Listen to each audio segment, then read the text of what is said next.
Chapter 11. The Virtue of Fortitude as Practiced by the Most Holy Mary. The virtue of fortitude, which is the third of the four cardinal virtues, serves to moderate the personal activity of each one's choleric affections. Although it is true that concupiscence precedes irascibility, and therefore temperance, which regulates concupiscence, might seem to precede fortitude, because the resistance pertaining to fortitude is exerted against that which opposes concupiscence. Nevertheless, we must first treat of the activity of the choleric affections and their moderation through fortitude. For in the pursuit of that which is desired, success ordinarily depends upon the intervention of the irascible faculties for overcoming the obstacles that present themselves. Therefore, fortitude is a more noble and excellent virtue than temperance, of which we shall treat in the following chapter. The moderation of the irascible passions by the virtue of fortitude is made up of two elements, or kinds of activity: to give way to anger in conformity with reason, propriety, and honor, and to repress unreasonable anger and passion, whenever it is more useful to restrain than to allow them to act. For as well the one as the other can be praiseworthy or blamable, according to the end in view and the circumstances of the affair in hand.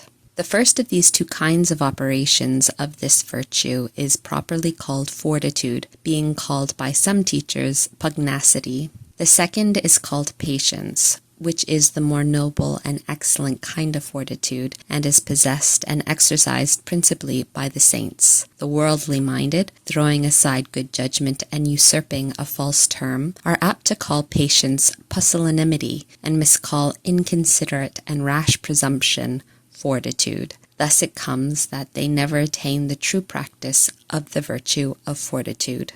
In Most Holy Mary there were no inordinate movements which could call to activity the irascible affections for the exercise of fortitude. For in the most innocent Queen all the passions were well ordered and subject to reason, and her reason was subject to God, who governed her in all her actions and movements. But she was in need of this virtue in order to overcome the obstacles placed by the devil in diverse ways, seeking to prevent her from attaining what she most prudently and most properly desired for herself and her most holy Son. And in this most valiant resistance and conflict, none of the creatures ever showed more fortitude, for no one ever encountered such conflicts and opposition as she from the demon. But whenever it became necessary to make use of this kind of fortitude or pugnacity with human creatures, she was equally sweet and forcible, or rather, she was just as irresistible as she was most sweet in her activity.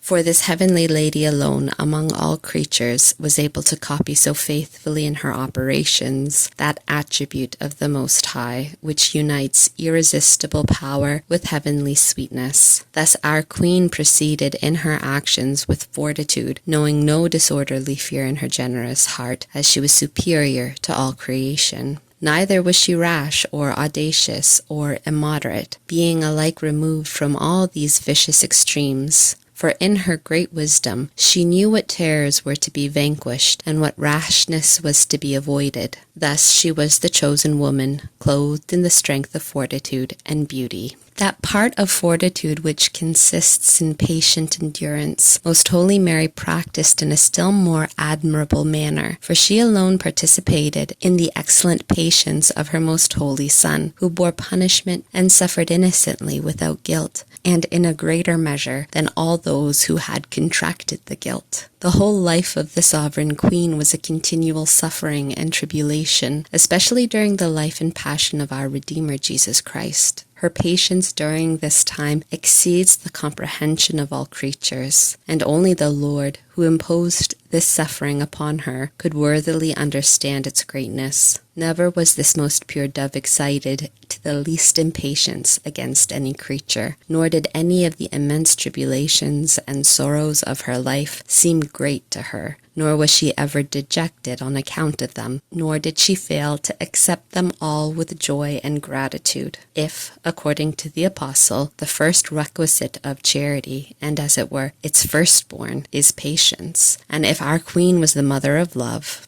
then she was also the mother of patience, and her love is the measure of her patience. For in the degree in which we love and esteem the eternal good, and we should esteem it above all visible things, in that degree will we be ready, in order to obtain it and avoid the loss of it, to suffer all hardships in patience. Hence, Most Holy Mary in her love was patient beyond all that is created, and she was the mother of patience for us. Flying to her protection, we shall find the Tower of David with its 1,000 shields of patience pending from it, with which the brave ones of the Church and of the militia of Christ our Lord arm themselves for battle.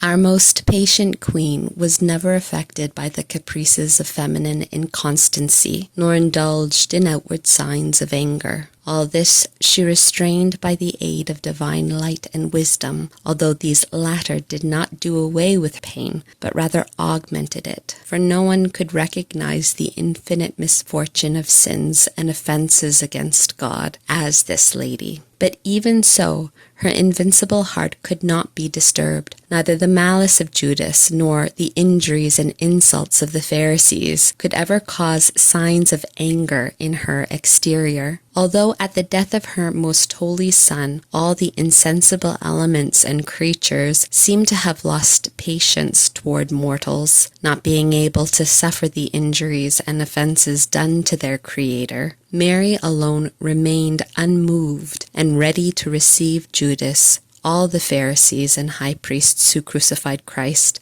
if they had chosen to return to this mother of piety and mercy. It is true that, without thereby passing the bounds of reason or virtue, the most meek queen could justly have been indignant and angry at those who delivered over her most holy Son to such a frightful death. For the Lord himself punished this sin in his justice. While following up this thought, I was informed that the Most High provided against these movements, and kept her free from all motions and affections of anger, though they could not have been unjust. For he wished to prevent her from being the accuser of these sinners, because he had chosen her as the mediatrix and advocate, the mother of mercy. Through her were to flow all the mercies which he wished to grant to all the children of Adam. He wished her to be the one creature that could worthily intercede for sin and temper the wrath of the just judge. Solely against the demon, the anger of this lady was given free scope. Also, insofar as this passion was necessary to exercise patience and forbearance, and to overcome the impediments with which this enemy and ancient serpent obstructed her beneficent course. To this virtue of fortitude belong also magnanimity and magnificence, because they in a manner partake of the nature of this virtue by giving firmness to the will in matters relating to fortitude.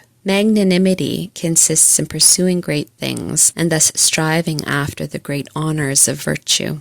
Its subject matter is therefore great honorableness, from which arise many qualities peculiar to the magnanimous, as, for instance, to abhor flattery and the pretenses of hypocrisy. For to love these is the part of small and mean souls, not to be covetous, selfishly looking only for usefulness, but rather to seek honorable and great things, to speak little of oneself, not to brag, and not to be easily taken up by small things, and not to avoid the greater undertakings, to be more inclined to give than to receive. For all these things are worthy of honor. But this virtue is not on this account opposed to humility, for one virtue cannot be opposed to another. Magnanimity causes us to use our gifts and virtues in such a way as to merit the greater honor, without at the same time seeking honor anxiously and unreasonably. Humility, on the other hand, teaches us our relation to God and the smallness of our desert caused by our defects and our own lowly nature.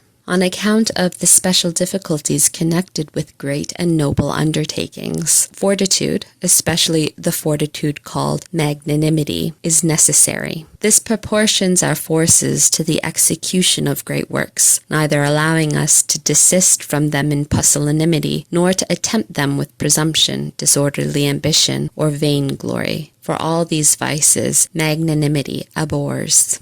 Magnificence similarly points to the execution of great deeds, and in this signification it may enter into the perfection of every virtue, for in all virtues great things may be undertaken. But as there is a special difficulty in great outlays or sacrifices, magnificence more particularly is that virtue which inclines us to make great sacrifices in the prudent manner, so that there be neither niggardliness where much is required, nor profuseness where there is no need, wasting and destroying without necessity. Although this seems to be the same virtue as liberality, yet the philosophers distinguish one from the other. Magnificence regards only the greatness of the cost, without attending to other circumstances, whereas liberality regulates the temperate love and use of money. One can therefore be liberal without being magnificent, as liberality may stop short of its course when there is question of great and important favors.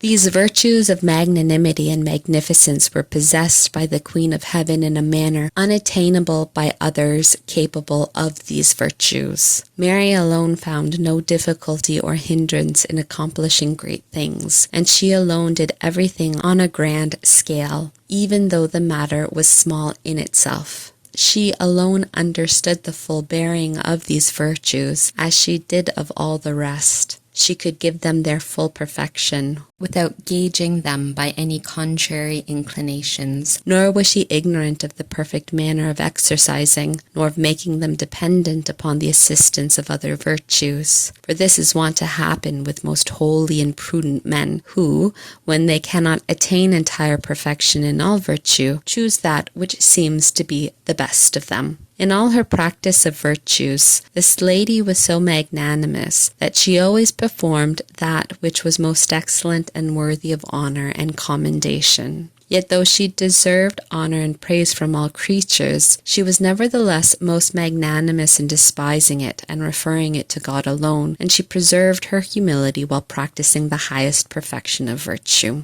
The acts of her heroic humility stood, as it were, in heavenly rivalry with the magnanimous excellence of all her other virtues, and were like richest jewels set in contrast with the beauteous variety of excellences that adorned the daughter of the king, whose glory, as David, her father, had said, is all from within. Also in magnificence our queen greatly excelled, for although she was poor and without any affection toward earthly things, nevertheless she dispensed most freely those things with which the Lord furnished her, as happened with the precious gifts which the Magi offered to the child Jesus, and many times afterwards in the course of her life, after the Lord had ascended to heaven. As mistress of all creation, she also showed her great magnificence by willingly yielding the whole of it for the common benefit and for the honor and the worship of God. Many she instructed in this doctrine and virtue, which, on account of their vile customs and inclinations, mortals practice with so much difficulty, and in which they never reach the proper perfection of prudence. Commonly, mortals follow their inclinations and desires, seeking only the honor and emoluments of virtue, and to be esteemed as great and extraordinary. The honor and glory of virtue is thus diverted from the Lord by their wrongful hankering, and consequently, when any occasion presents itself for the performance of a magnanimous and generous deed, they shrink back and fail to execute it on account of the littleness and meanness of their sentiments. As their desire of seeming great, excellent, and worthy of admiration nevertheless remains, they have recourse to other measures proportionately deceitful and really vicious, such as getting angry, showing arrogance, impatience, haughtiness, dislike, and boastfulness. However, these vices are not a part of magnanimity, but of smallness and meanness of heart. Hence, as such conduct and sentiments repel rather than attract honor, they do not gain the honor and esteem of the wise, but contempt and abhorrence.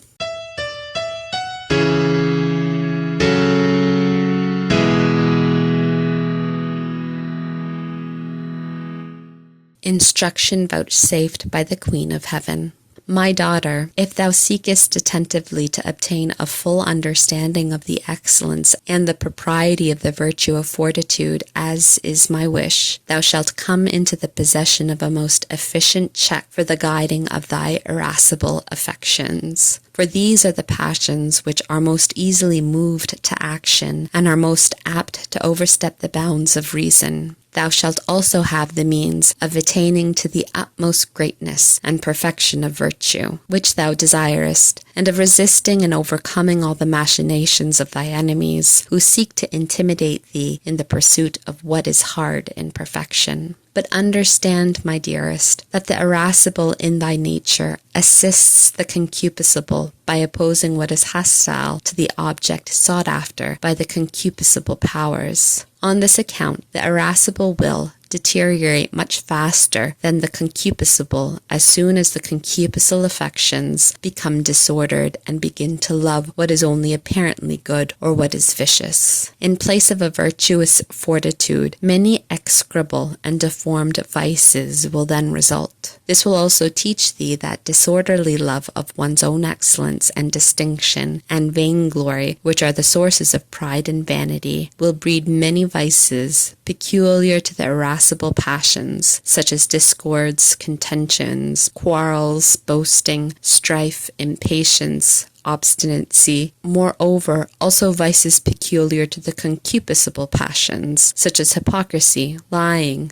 vain strivings, curiosity, and the desire to appear more than is befitting to a creature, and to conceal the meanness which truly belongs to one who has committed sins. From all these contemptible vices thou shalt keep thyself free if thou wilt earnestly mortify and restrain the inordinate movements of concupiscence by virtue of temperance, which I will now teach thee. For when thou strivest after that which is just and useful, although thou must make use of fortitude and of the well-ordered irascible passions, it must always be done in such a way as not to pass the proper bounds, and there is continual danger of allowing oneself to be carried away by inordinate zeal for virtue when one is subject to self-love or any disorderly love. Sometimes this vice disguises itself and hides under the cloak of a pious zeal, and its victims, anxious to appear zealous for God and the good of their neighbor, are in reality deceived and ensnared into anger by selfish motives. On this account, the patience, which is founded in charity and which is accompanied by generosity and magnanimity, is very honorable, estimable, and necessary. For he that really loves the highest and truest good easily bears the loss of apparent honor and glory, despising it with magnanimity as vile and contemptible, even when it is freely given by his fellow creatures. The magnanimous will set no value on it. He will show himself invincible and constant in all his undertakings. Thus he will advance according to his opportunities in the virtues of perseverance and patience.